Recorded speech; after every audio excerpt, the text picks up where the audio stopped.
আলু পেঁয়াজের বাটি চচ্চড়ি। আলু, পেঁয়াজ, কাঁচা লঙ্কা, টমেটো, মটরশুঁটি। এর মধ্যে জল, নুন, হলুদ আর চিনি আর একটু কাঁচা সর্ষের তেল দিয়ে এটাকে বসিয়ে দিয়েছিলাম বাটিতে। এটা সেদ্ধ হয়ে গেছে আলু, দেখতে পাচ্ছেন। এগুলো খুন্তি দিয়ে একটু মিশিয়ে নেব, ভালো করে মিশে গেছে। তারপর লাস্টে একটু দেবো ধনে পাতা কুচি।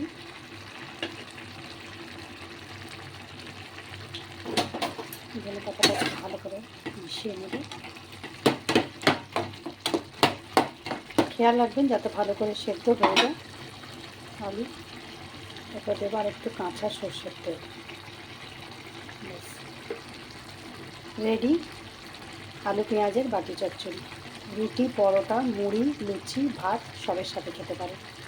Thank you for watching.